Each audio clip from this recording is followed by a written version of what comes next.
Welcome to the Sensitive Mind Show. Your purpose in life as a sensitive is to experience the deeper parts of the mind, to move beyond fear and to manage your energy, no matter the circumstance. I'm going to show you, as a sensitive, how you can maximize your talents and feel comfortable in your own skin. For show notes and to join the conversation, visit heidisawyer.com/mind. Welcome to the Sensitive Mind Show. Joining me on the show today is the much-loved author and speaker and our resident expert, Heidi Sawyer. Heidi is someone who has embraced her skills and is leading us to a life of increased meaning and personal understanding. I'm Robbie Daly. Heidi, you're very welcome to the Sensitive Mind Show. Oh, thank you. If you've noticed things seem to be more chaotic for you recently, then you're going to love this show because we are talking with Heidi Sawyer about how to feel like we are rowing with the stream of life and to feel more at home in the physical world. Heidi, last week you said we would start climbing the tree up the conscious line from the physical self as the 110 energy. Can you firstly explain what the consciousness line is and how it relates to the sensitive soul's journey? The consciousness line is the central line that goes up the center of what's called the tree of life. Now, the tree of life is something that has existed for thousands of years. It originates from the Hebrew context, but in more, there's two different versions to how you look at it. So in the more kind of recent times, more modern times, we look at the consciousness line as the central part of the tree of life in terms of its meaning.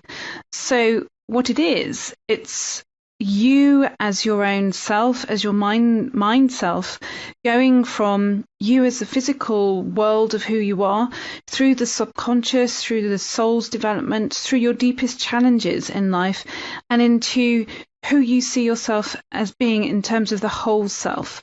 So for some people, that would be what they see themselves as connected to as a great universal intelligence, or it may be, some people would give it the name God. It's reflective of the whole self, and the consciousness line is your deepest level of awareness from who you are as the whole self, right the way through to the everyday mind and the everyday conscious self. So the consciousness line is your mainstream of awareness. So the line runs up the middle of the tree of life and has 7 levels, starting with the physical up to the energy of the soul, then to the top of the tree to the whole self, or what some people might call enlightenment. Have I understood that correctly, Heidi? Yes, it does go.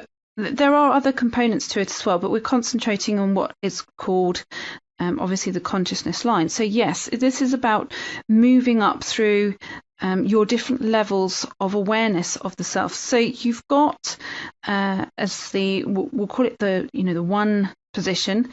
We're looking at there the body, you as the physical self, you as the level of you in your everyday understanding. When you have that view from the whole self, rather than just, for instance, the body self, life becomes much easier. You feel a lot more confident with your direction moving forward because you can see clearly. It's a bit like being able to drive with a clear windscreen rather than a windscreen that's painted over, and you're just trying to drive along with a little chip out of the paint that you can kind of peer with one eye through, which is how life is from the body perspective. But from the whole self perspective, you've got a clear screen. So therefore, when you've got a clear screen, you can see where you're driving to. You can see the possible things coming up. You can see where there are bumps in the road, rather than hitting those bumps and frightening yourself. Yeah. Well, that's quite clear. Now, does everybody follow the same path, or is it only sensitives? That's a good question. I would say, does everyone follow the same path, or is it only sensitives? Well, everyone has the choice to follow this path. I would say the people who choose are sensitives. And the reason that they choose is because they already have a deeper level of their own awareness, which is over and above in the physical, just the physical aspect, just the 110. And the reason for that is because they've got an extra sensitive nervous system you feel other people's things in life. You've got a strongly empathetic nature. If you've got a very feeling component to your life, then what you're going to do is you're going to be naturally more curious. I would say, to answer that question, you're talking about that everyone has the choice, but it generally tends to be that sensitives choose that path more readily than everybody else. Okay. Now, you said last week that you find yourself on this path at the right time for you. How do I know at what level I'm at right now? Well, the 7 levels, it's not a competition. Okay. Now, when I talk to people about this, they tend to think, oh, am I on the right level? Am I doing things right? All of that kind of stuff. It's not a competition. Life is a journey. And I think there are times when you have flashes of the whole self, other times where you have flashes of the soul vibration, and also you have links in with your subconscious. I don't think that you have to follow a linear process, because the kind of spiritual self isn't linear. The 110 energy in terms of the body self it's much more linear in terms of how you think in logical processes. But if you think about it from the whole self perspective, you're not having to go find anything. It's actually already there. So are you having to go and collect something, or are you just shining a light on aspects that are already there? Sure, if you work on certain areas, it makes it easier for you to have an enlightened approach earlier, which is why, key aspects of discipline, self-discipline, not self-punishment, is key as far as your development cycle is concerned. But to know what level you are on right now, I would say it's a case of knowing or feeling how you interchange between things. But for anyone who's actually, to be listening to what I'm saying, you already are absolutely passing through the different levels at different stages, within your life and your life's meaning, your life's purpose. But I would say, part of life's purpose is to discover the different layers of the self through the consciousness line. Okay, yes, I understand that. Heidi, I've had this strong urge to go home. I know that sounds a bit strange, and I'm slightly ashamed to say that something is missing, as it is nothing tangible, because I have all my basic needs met.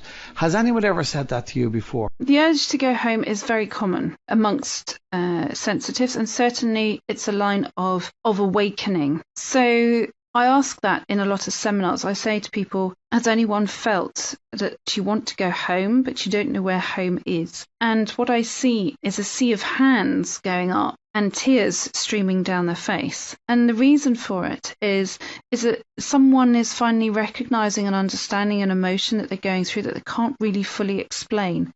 Now, it's not anything to do with depression or depressed thoughts. What it's to do with, the feeling of wanting to go home but not knowing what it is, it's the feeling of knowing that part of you belongs somewhere, and it can feel it, but it doesn't know where it slots in. What the actual feeling of home is, or wanting to go home, is the sensation of joining the everyday self with the soul vibration. So it's you as the personality self, as the everyday self, joining with the soul. That's home. And when those two energies come together, you will know that you're home. I can't give you a different way of expressing that. No, that's understandable. Heidi, my life is chaotic, but it works for me, or perhaps I've just made the best of it. However, I'm not managing to convince myself that it works anymore. It seems to be getting harder work, and I'm less willing to be so busy. It feels empty on some level. Does this sound like something you can explain? A nice easy question again. I think a lot of people are going through these kind of different emotions at the moment, and what I think it is actually a sign within the self that just operating on the 110 energy in terms of the body awareness and that being it isn't enough anymore. Yeah. That there is a call within for something deeper. Now, I think for sensitives, that's getting more and more the case, definitely.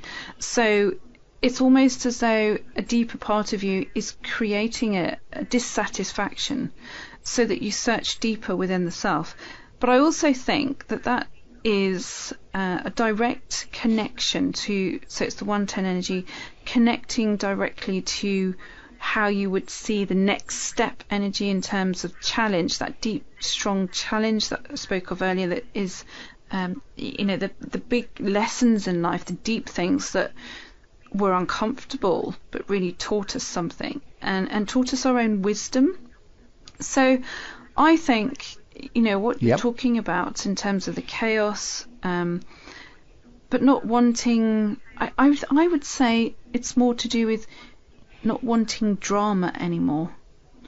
You don't mind chaos as long as it's not drama. I think for a sensitive now, they are really bored of drama and really bored of other people's drama, and they really just want peaceful life. In terms of, why do people have to make things uncomfortable or difficult? Why can't we just all get on? Why does it have to be some big game that gets played? Yes. Why do people have to be overgrown, badly behaved 10-year-olds? And I think what that's to do with is there's a kind of group ability to sort of see the daftness really of the drama, that there isn't any point. It just sends things round and round in circles. It sends things round in a circle of drama where nothing ever gets resolved, and it becomes tiring. It becomes tiring on people's physical bodies. They're starting to get very tired, worn out. All of those kind of things where it starts to have a physical component, a physical effect. So yes, I think even though things feel like they're getting harder, I think it's a build-up before a burst, before that all stops and it gets easier. I think you've explained it quite well, because the drama people bring into a situation, when it's a very simple situation, but they make a mountain out of a molehill. I think you've described that very well. Good. It is that. Yeah, I really do think that, where people get caught in things, and it's, the mountain out of the molehill, or it maybe isn't a molehill in their view, but it's about perspective and getting things back to what matters. And I think sometimes the next step in terms of the challenge aspects come in to people's lives on an everyday level, in order to give them perspective, in order to understand what is really important. Exactly. And I think, if we really look at these things in life, there are a handful of things that are really important, but if we are able to kind of stick with those, life becomes a lot more comfortable and bearable. Yes. Heidi, society is telling me you need this, you need that. I'm bombarded with adverts and distracted with what we call busyness. There are a whole industry out there supplying us with these constant distractions, and I have so many unsupportive people in my life. How do I see the wood from the trees? I think as you would do really with anything, you have to have a little bit of time put to one side. Now, people say this a lot to me. So they say, I'm busy, I've got family, I've got things going on, I've got really busy work, all of that. I've got unsupportive scenarios, as in, people are adding pressure. They want me to do this, they want me to do that. They don't like the idea that I'm possibly exploring something that I'm interested in, that they don't understand, all of those kind of things. I think, as it is with anything in life, I think you have to make a little bit of time for things. I don't think there is such a thing, I know this sounds really mean, but I don't think there is such a thing as not enough time. I think it's there is such a thing as not enough focus or not enough discipline in areas of life that are important to you. I think people get very caught in the busyness of what they think they should be doing rather than what they actually need to be doing or want to be doing. So I think just with a little bit of refocusing, you will find that there is always time for things that you enjoy. And I think the whole area around consciousness and certainly understanding yourself as a sensitive is a pleasurable experience. It's not something that you think, oh God, do I have to do that today? It's something that's easy, it's natural, it's not hard. And I think for any sensitive, it's a case of when you start exploring, you want to keep going and you want to explore deeper and deeper. It still goes on for me. It doesn't stop. In fact, I would say mine gets stronger and stronger. The more I look at things as a sensitive, the more I'm interested, and the more I find that there's so many things to have a look at in terms of the deeper meaning of life and the deeper aspect of it. So I think for instance, understanding aspects of the consciousness path for a sensitive is the beginning of a whole story, an amazing story, actually. It must take a lot of courage to turn off these distractions and to be not normal, but in other words, to go against society's norm. I just don't feel I have the energy for this, and the task in hand sometimes seems so big. Where am I going to muster the motivation, and why should I? To go forward in terms of understanding your lines of consciousness, and also the deeper aspects of your spirituality, and the understanding of yourself as a sensitive, I think it's, if you think that you haven't got the motivation, I think you find that the more you explore, the more you realise you have, because it's quite extraordinary that the moment you start to explore something beyond the everyday aspects of the self in a format that seems easy to understand, and a format that's quite questioning of yourself, all of that kind of thing, I think it becomes fascinating. And it's a case of taking one part at a time, and whether it's a case that you're not normal, I think that's quite funny. It's a case of who wants to be normal? Which is probably true. Who wants to do things that become quite static, where the mind becomes bored? I would say, it's always something. Exploring a little bit further is always going to reveal more and reveal more and reveal more. I mean, that's what the Tree of Life is about. That's what the whole consciousness line is about. Even if you're looking at the Tree of Life, we're talking about the main consciousness line, but there are multiple layers to it. There are all the pathways, for instance. There are so many things in this world to discover that's above and beyond the everyday. And I think once you have a greater understanding of yourself from that perspective, life gets so much easier because you're able to see, the whole big picture rather than the little tiny bits that we spend our lives in the 110 energy, for instance, trying to avoid. So in the 110 energy, if we're just simply operating from that, which is from the body perspective, we're always looking just to try and control fear.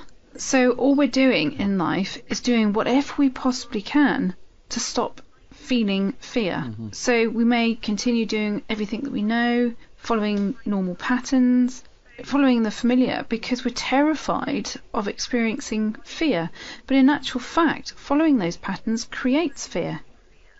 Sure, so yeah. In going into a deeper understanding of yourself, I think, and certainly it's my experience and definitely the experience of the people that I interact with in terms of their sensitivity, is that they get to see themselves at a deeper level of meaning, and therefore everything finds its perspective. So in then no longer being afraid of fear itself, you then find yourself exploring further. And doing things, for instance, that you've always wanted to have in your life, but perhaps never let yourself have because of the fear of something. But is it really fear, or is it the fear of fear? It kind of goes on, and definitely as part of the experience is the 110 energy. So, you would muster the motivation, because it means that, for starters, exploring the subconscious and beyond means that you have a greater understanding of yourself. You have a greater understanding of your life and motivations, which is over and above the logical process. It's from a deeper aspect. It's a deeper connection with yourself. So that when the challenges in life come about, because they do, that's part of the normal process of life, you're able to handle them in a comfortable way and in a natural way and in a way that utilizes your fear rather than paralyzes you. So I would say you'd want to muster the motivation. Why should you? Because it gives you, I can only speak from my own experience, but it gives you a much better life. It gives you a much better perspective, and it's the ability to then use your sensitivity as a bonus rather than something that you spend your whole life trying to run away from and seeing it as something that's almost a disability. Whereas in actual fact, your sensitivity is something that is of enormous benefit, and an enormous benefit to yourself, but also to other people, bigger than you even perhaps presently imagine, especially if you're wandering around in fear. So moving beyond it, really engaging in the physical world from the understanding of the whole self, means that you finally get to feel where you belong. Well, Heidi, once again, you've really captured my interest with this program. How can I explore this myself this week? Is there anything you'd recommend that I could probably do between now and next week? Well, I would say most certainly, because I think in the early stages of, the kind of the development cycle, I think really what really helps, I'm saying lots of reallys because, because I think it's very important, is that certainly as far as an understanding of the consciousness line is concerned, is that you start to clear up the inner world. Now, the consciousness line is very kind of expressive in a way of the chakras. So I would say most certainly what you can do is go and get from my website the free download, which is my most popular meditation, certainly one of my most popular, and it's called the Chakra Tunnel. And what it is, it's a meditation process. It's not very long. You just follow the words. If you've never done meditation before, it really doesn't matter. What it does is it helps to clean out what I call your fridge. Okay, so it's your fridge in life where everybody's got something quite manky and disgusting at the bottom of their fridge that's been there for a while. And so what it's about is you really emptying the fridge is the chakra tunnel, because things accumulate through your life. Experiences accumulate. They accumulate in the subconscious, they accumulate in the soul energy, they also accumulate in terms of challenge, and then builds upon your fear. So in doing the chakra tunnel meditation, what it means is that you begin to remove some of that accumulated fear.